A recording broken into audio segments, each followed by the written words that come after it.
Hello, everyone. Today we've got something special. While digging through our archives, we uncovered a rare recording of the Art Bell Show from November 15th, 1995. In this episode, Art interviews the legendary and enigmatic Zecharia Sitchin. They discuss Sitchin's controversial belief that human origins involve ancient aliens from a planet called Nibiru. As always, please like and subscribe and let us know what you think in the comments. Enjoy. I'm Art Bell, and coming up in a moment, Zecharia Sitchin. He only has a limited time with us, and so we're going to try and cover as much as we can, as quickly as we can.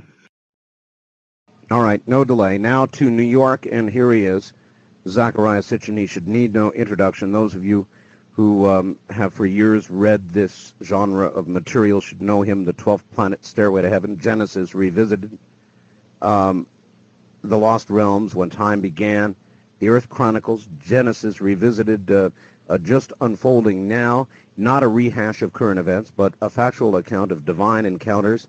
That's what this book is going to be about. Moving also into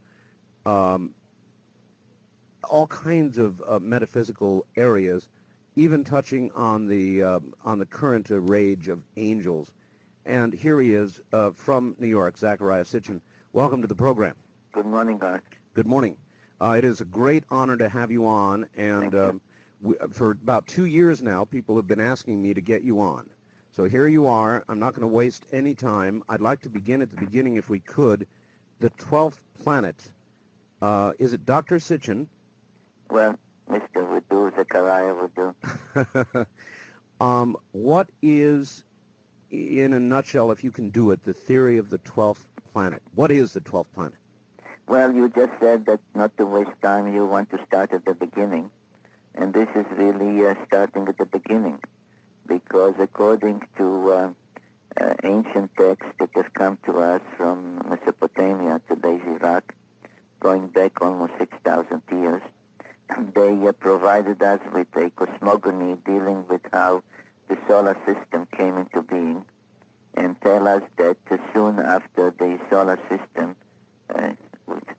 where we are, our part of the universe, as soon as it came into being about 4 billion or so years ago, an invader from space, a planet ejected from its own solar system somewhere else, was passing by, was drawn into the center of our solar system, had a collision with another planet that existed at that time between Mars and Jupiter.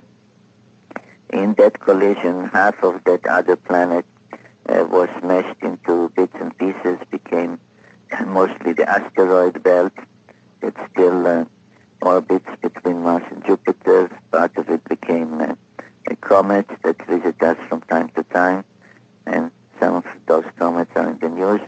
And the other half of the destroyed planet was shunted or thrust into a new orbit and became our planet Earth.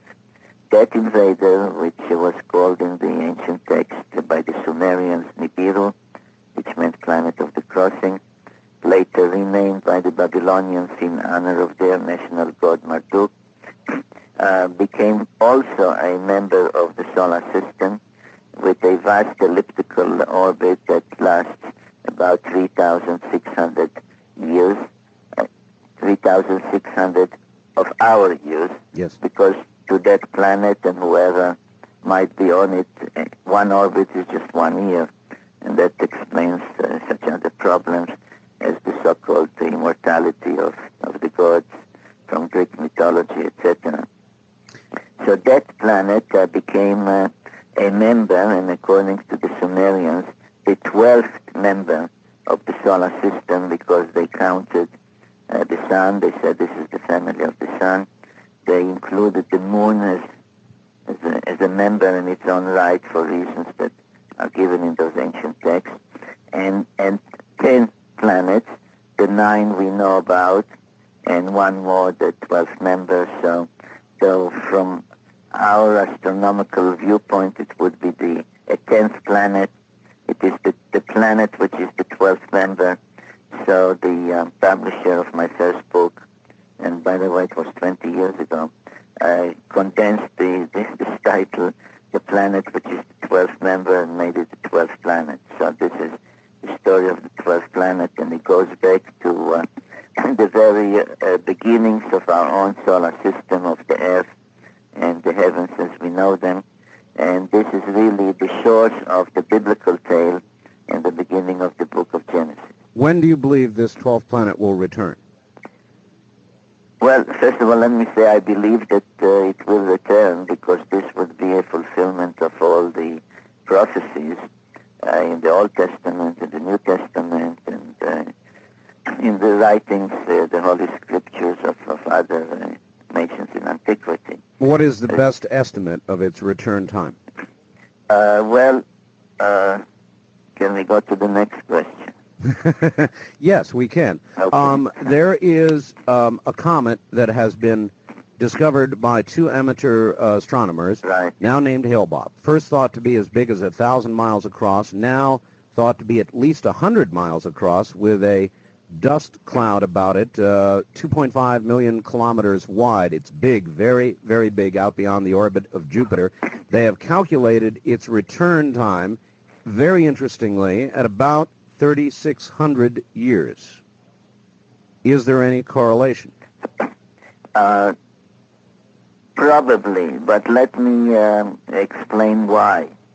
The orbit of Nibiru, as the Sumerians called it, that other planet, which is given by them mathematically as 3,600 years, because these orbits shift, even Halley's Comet, which has a short period orbit of some 75 years, is sometimes 75, sometimes 77, because as the celestial bodies travel in our solar system and are affected by other planets, the orbital period changes slightly.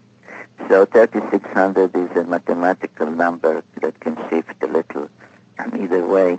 It has a retrograde orbit. Now all the members, mostly, virtually all the members of our solar system, due to the way they were created, orbiting from some kind of nuclear or nebular cloud around the sun and then coalescing, orbit in what we call a counterclockwise direction.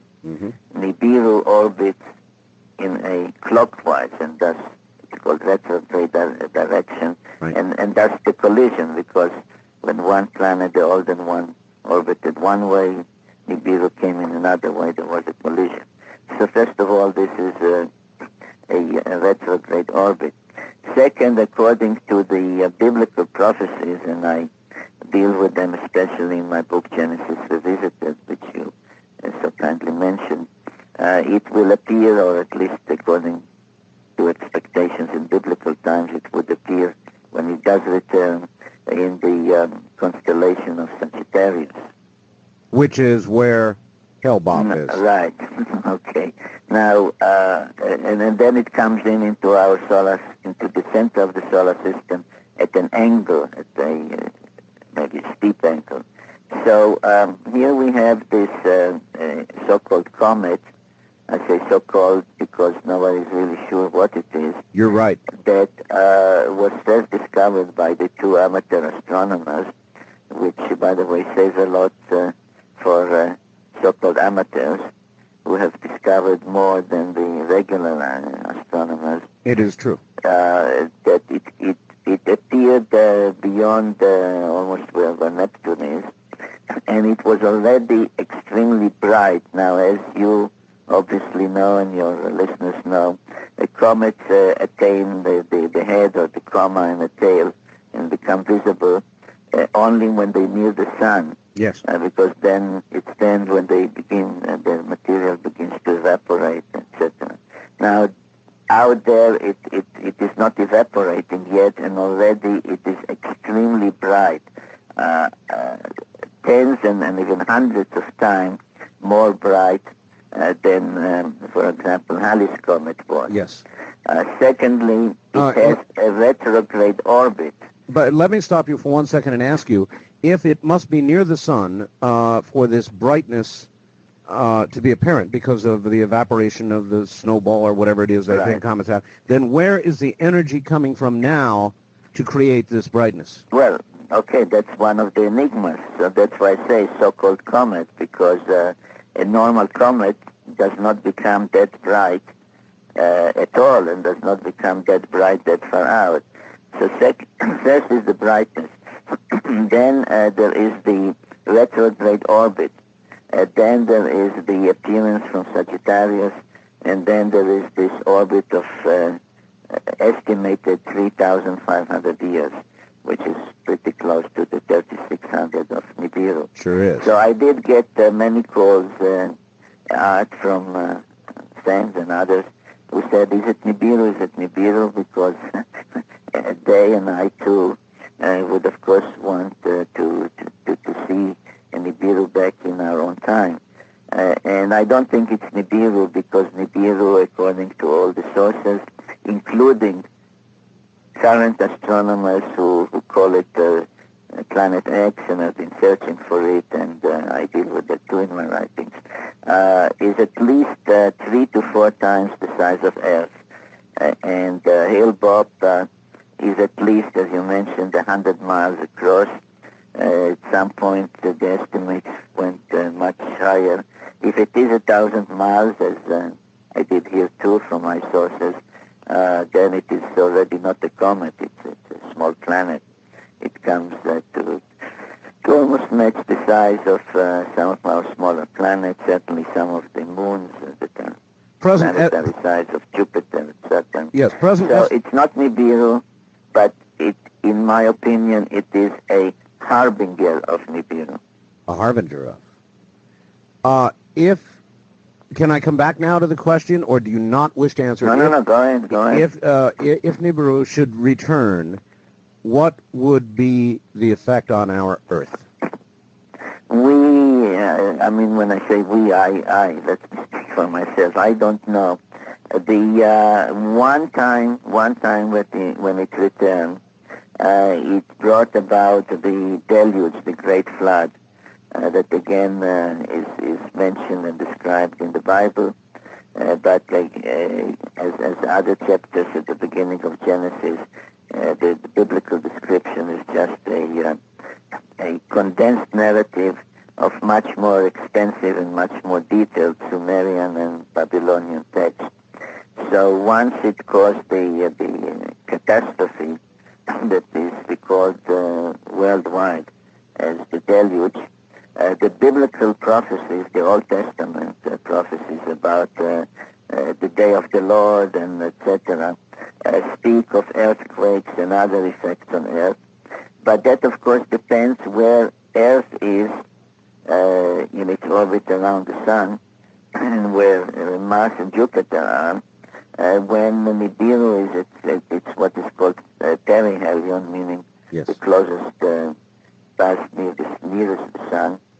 So if the other two major planets between us and Nibiru, if we are on Nibiru side of the Sun and not on the opposite Sun, so it is very difficult to predict what would happen. All right. I would like to ask you about this.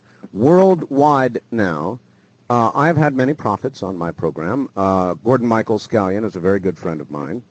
And he has predicted accurately, I'm sorry to say, the activation of the Ring of Fire. There are volcanoes reported every day now, new volcanoes, Etna, Vesuvius, both in danger of erupting, evacuation orders, volcanoes down in Central America, earthquakes all around the Ring of Fire.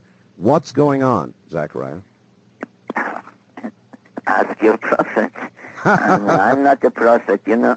I'm sometimes asked what, in one word, what would I call myself? Am I a biblical scholar? Am I a linguist? Am I a historian? Yes. Am I an archaeologist? And I'm a little or a lot of all of that. But I describe myself, or prefer to describe myself as a reporter, because due to my abilities or talents, I'm one of of a handful of people who can read the Sumerian tablets So due to what I devoted my lifetime to, I'm able to report to people today what the ancient peoples knew and witnessed. And what they knew was amazing because they knew about the complete makeup of our solar system, which is more than we knew about 100 or 150 years ago. They knew of and described Pluto, which we have discovered 65 years ago, that's all. So they knew that their mathematics was incredible. Some tablets deal with mathematical calculations to the eighth degree, and so on and so on. I mean, the Sumerian civilization is amazing. And if you ask them, how could they know that? I mean, how would you know that without telescopes and microscopes? Yeah. They said, all that we know was taught to us by the Anunnaki. Now, that word in Sumerian literally means those who from heaven to earth came. So the essence out of what I'm reporting is not just that there is one more planet in our own solar system, because if that would be all, then we would not be excited, or it wouldn't be more important than the discovery of Pluto 65 years ago. What you are reporting is that there are or were others. That is it. What I'm telling people is that all the ancient evidence shows that we are not alone in our own solar system. In other words, the search for so-called intelligent life should not be conducted out there, 5 and 6 and 10 light years away from us, where even if it exists, the communication or contact would be impossible, or not a practical reality.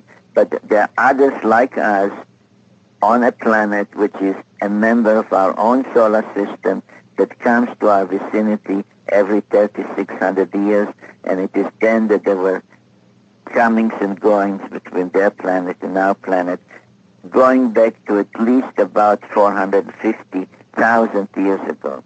So this is what we are talking about, and not just about one more planet. So you are convinced, based on Sumerian translation, that all of this, that this ancient civilization that had this science absolutely did exist, and you are convinced of this beyond any shadow of a doubt? That's exactly what I'm convinced of, and I hope that those who read my 6 books to date, and as you mentioned, one more is coming next month, titled Divine Encounters, I think the evidence is overwhelming.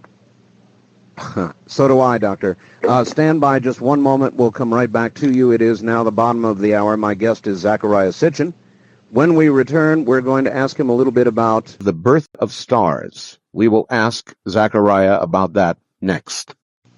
We only have Dr. Sitchin for the remainder of the hour, so I'm probably going to hog most of the time. He promises, though, to come back at another time and spend more time with us. And that is the subject for the moment, time. You wrote a book, Doctor, called When Time Began. Yes, I did. We just got... have you seen the photographs taken by Hubble? I'm sure you have. I saw them, and they're incredible. Incredible is correct. Doctor, how did we begin? When did time... Is there a beginning to time and an end? I don't think so. I don't think so in universal terms. There is, of course, a universal time dealing with the whole universe, which we are now only beginning to see in ever-growing detail. And those photographs by the Hubble Space Telescope are really amazing. So there's this great universe, the theories about its beginning are mostly focused on the idea of the Big Bang, that everything was some small ball that exploded. Do you subscribe to that? Based on what I read, because I'm not a astrophysicist, but based on what I read, it does make sense. The question is, of course, what made that nucleus explode and thus bring about our present day universe. And some of the mysteries in the universe are that the earlier discoveries this year show that some components of our universe are older than the universe. So where do they come from? So this really leads us to, not to astrophysics, but to philosophy. Yes. And to the concept of God. And again, this is the subject I deal with in my new book, Divine Encounters. God. As a matter of fact, if those, and I know that you and your lovely wife have read my books from the very first one, The 12th Planet, you may recall that I end that book with the question if the Anunnaki who came to Earth from Nibiru created, in quotation marks, created us through genetic intervention in the process of evolution, if they created us on Earth, us meaning Homo sapiens, who created them on their planet? Yes. I'm asked many times if those visitors to Earth were considered by the ancient peoples as gods with a small g. Did they have a religion? Did they have gods? So these discoveries in space, these discoveries of the universe, really lead us, or should lead us, in my opinion, into looking at where we are in the heavens, where we are in the chain of life, not from a chauvinistic point of view. For example, I'm asked many times, how could others like us, similar to us, live on a planet that goes out into space, Nibiru goes out into space where it's so extremely cold and everything is frozen, and then comes near us, and etc. How could life exist there? So my counter question is sometimes I wonder what the people from Nibiru thought about us, or earlier more primitive hominids, when they came here 450,000 years ago. Did they wonder how could life evolve on a planet so close to the sun? So the whole notion that life, intelligent life, can exist only on a planet our size with precisely our chemical components of oxygen and nitrogen, etc., and only at the distance from the sun of about 94 million miles that Earth is, that only here, and not in the immense universe with its diversity of galaxies and stars, and each star has planets, or most stars have planets. So we have to stop thinking in terms of those, what I call chauvinistic terms. Egotistical, really. Yeah, because we are really an insignificant, Earth is an insignificant speck of dust in universal terms. And therefore, when we ask each other, when people ask me, do you believe in God? I mean, first you have to define God. But in universal terms, of course I believe. I believe that as the Sumerians believed, and in a way I'm a descendant of the Sumerians, because Abraham was a Sumerian who migrated to Canaan, and I'm one of his descendants. However, you do believe that our creators, I'll just use that word, may be God with a small g? Well, those who used genetic engineering, and again I'm relying on a very detailed Sumerian text. I did not invent that. Indeed, anything and everything in my books is based on ancient text, writings, and pictorial evidence. The only difference between me and other scholars in this field is that they treat all those texts as mythology, and I said to myself, what if this is true? What if all this really happened? And thus the books that have the overall title, The Earth Chronicles. So they came here, they found early hominids, like, let's call them ape-man, ape-woman. I don't want to use the scientific technical terminology of that is confusing and keeps changing, by the way, with more discoveries. So they found us, they needed workers, they needed manpower, they jumped the gun on evolution and mixing the genes of one of their males with the egg of, let's call her an ape woman, an Eve. By the way, that there was an Eve about the time that I said in my very first book, some 270,000 years ago, was confirmed. A few years ago, this year, it was confirmed through genetic studies that there was an Adam, also one single male ancestor, about 2,700, 2,070 100 years ago. So, I mean, anything that the Sumerians told us, that there are other solar systems, that planets can have more than one moon, that we have Uranus and Neptune and Pluto. Everything gets corroborated daily. For example, there were reports a few weeks ago about confirmation that another star, another sun, was definitely found out to have planets orbiting it. And the headline was a new discoveries challenge notion of Earth's uniqueness.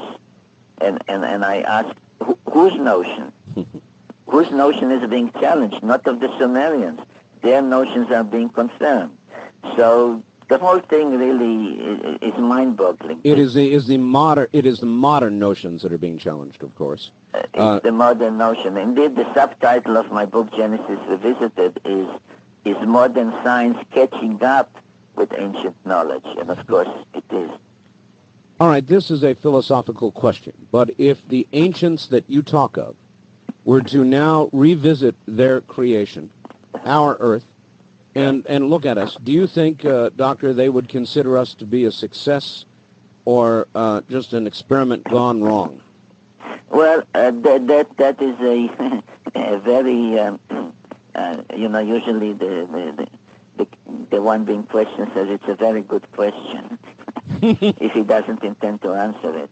But it's not just a good question, it's a very serious question, and I think it really goes to the core of the issue, because to each one of us who is born and eventually goes through life till the end of our days and struggles and raises a family and pays taxes and looks at the heavens and wonder what's next. Will there be wars? Will there be calamities? Will there be more? Will Earth will be hit by some of those comets? Will there be more earthquakes, etc.? The question you ask really goes to the core of it, because once they are back, and I believe that their emissaries are already back, and this explains the UFO sightings, etc. You keep answering questions I'm about to ask. I wanted to ask you about that. You believe then this UFO phenomenon is real and represents some sort of monitoring of us? Well, what exactly it represents, I cannot say, because I was not abducted, and nobody stuck a needle in my belly button, and I'm just taking the word of those who say. I'm accepting at least part of the TV evidence that we see of those flying objects, etc. So something is going on, whether it's exactly the way those who claim to have seen or been abducted say it or not. But somebody is back, and I must make it clear in the few minutes we have that these are not yet the Anunnaki, but these are their emissaries, because as I show in my books, such beings with that kind of heads, with the big eyes, with the peculiar non-human-like skins, etc., and with unclear sexual identification, male or female, etc., were seen and were depicted, and I showed the pictures of those depictions in my book. So the emissaries are back. All right, you have seen the photographs, Doctor, haven't you, of the dissection of the supposed alien at Socorro or Roswell, whichever it was? I saw what was broadcast, yeah. And what were your impressions of that? I still have to be convinced. They were interesting creatures. I am also not convinced, but I have yet to... I would like to be convinced, but I'm yet to be convinced. Mm-hmm. There is more and more and more of this kind of thing coming to us. Are we being conditioned for what is to come? Well, what I believe is that somebody is scouting us, and this happened the first time that they came here. First, they sent their scouts or their robots. By the way, these are robots. These are not the biological. These are androids. Let's call them. Okay. So what would happen when the Anunnaki themselves come back? That was your question. And, yes, sir. Yes. I'm not trying to evade it. The answer is not clear even to me, because the most described instance of one of the most recent, not the last recent, but one of the recent and the most described, both in the Bible and the Sumerian text, is the time of the deluge, the great flood. Mm-hmm.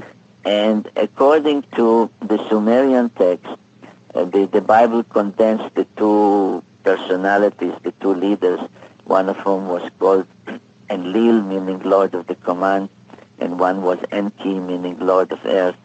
Enki was the one involved in the genetic manipulation that led to us Homo sapiens being created on Earth. And Enlil was the stricter one, the one that wanted everything to go by the law and not to digress, etc. So the complaints of Enlil, who instigated the notion of not telling mankind that the deluge is coming, so that mankind would be wiped off the face of the earth, and Enki connived with his faithful servant and worshipper, whom the Bible calls Noah, connived to save Noah and his family and some of the friends, etc. So there were two of them, or whose descendants now lead the Anunnaki, I don't know. The complaint of Enlil, which he used to justify his suggestion, led us not tell mankind about the coming catastrophe and let mankind be destroyed, were twofold. One, which the Bible stresses, that there was evil, men became evil. And in the Sumerian text it says that Enlil complained about the proliferation of mankind, that too many of them. Yes. Now, I definitely believe that two factors that would be taken into consideration, whether to give us more knowledge and technology, which was done in the past every 3,600 years, the transition from Old Stone Age to Mesolithic, Neolithic, Sumerian civilization, it's always at 3,600-year intervals. That the decision whether to continue that or whether to look to our demise again as at the time of the deluge would depend on these two issues. The mankind's evil, and we have seen plenty of it during World War II and the Holocaust, and many repeats of those phenomena like now in the former Yugoslavia, and what's happening in Africa, which doesn't get enough publicity, but the slaughter there is incredible. Yes. Of tribe against tribe, etc. So the evil is obvious. But the other thing, which is really up to us, but we are not doing anything about it, is the explosion of population, overpopulation. So I think that these are two things that we really ought to focus on and try to change the course of mankind before the day which the Bible called the day of the Lord, or the second coming of the kingdom of heaven to earth. Before that really takes place, we ought to change our ways. All right, Dr. Sitchin, I want to ask you this. In an old movie called The High and Mighty, in the old days when that airplane's going across the Pacific, there came a point around mid-Pacific where they only had enough fuel to go forward to wherever they were going. They could not go back. a little red light would come on in the cockpit and say point of no return. That's correct. And has humanity's little red light come on? Yeah. I'm not a prophet, again, I want to say. I'm a reporter. But we were definitely, whether the red light went on or is about to go on, we are more or less at that point. So we're very close or there. Yeah. All right, one more question. In your book, The 12th Planet, you addressed roughly the same subject as was addressed in Chariots of the Gods. Somebody wants to know, with regard to the ancient astronauts, how much did, if at all, Chariots influence your writing?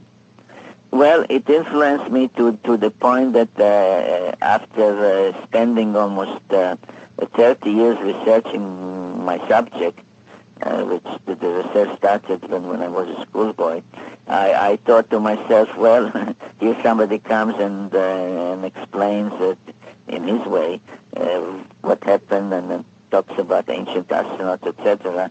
So what's the point in my writing, in my book? And that was almost my decision not to write my book. But then I decided that there's really no point in all these books, including the book that you mentioned, just to speculate, like say, look at the pyramids of Giza now, who could have built them? All these millions of stone blocks, etc., etc. And when you, the reader or the listener, shrugs the shoulders and says, I don't know, you say, well, only somebody from somewhere else could do it, an extraterrestrial, an ancient astronaut. Now, I felt that to be serious, and I'm a serious researcher, and nobody challenged my facts, some disagree with my conclusions or my understanding of the ancient text, but nobody says there's no such text. I think that unless you say, if Earth was visited, number one, by whom? Not just to say ancient astronauts. By whom? Yes. Second, from where? From where? You can't say, well, the universe must be populated by others light years away. No, from where? It has to be technically feasible. And thirdly, to say when. I mean, you can't say, in ancient times, thousands of years ago. You have to be specific. All right, doctors. And finally, why? Why would anybody keep coming and visiting our planet unless there was a reason for it? And I answer all these questions in my very first book. And you why, also, when, from where, by whom? Yes, and you will also answer them, I take it, and take questions. You're going to be, we've got to go, we're out of time, but you're going to be at Las Vegas Cashman Field Center Saturday, November 18th at 2 o'clock in the afternoon at the Whole Life Expo, correct? Thank you for mentioning it. All right, and I will also give the number so people can pre-register. It's 1-800-332-0099. That's 1-800-332-0099. And we did not have enough time, Dr. Sitchin, so you promise to come back? And we'll deal with the issue of time. The issue of time. Dr. Sitchin, it has been a great honor to have you on the program, and I look forward to your coming back. Thank you very much. Take care, my friend. Bye-bye. Dr. Zecharia Sitchin. And we got, fortunately, we were able to cover a lot of things that I wanted to cover, not nearly as much as I wanted to cover, but many of the current events that I'm sure you wanted answers from Dr. Sitchin about. So there you've got it. Again, he's going to be in Las Vegas on Saturday, November 18th, and the pre-register number is 1-800-332-0099. In some markets, it's a arrivederci. For the rest of you, we'll be right back. Well, there you have it. Let us know if you enjoyed this rare recording. We have many more in our archives, and we'll continue to upload them. Thank you.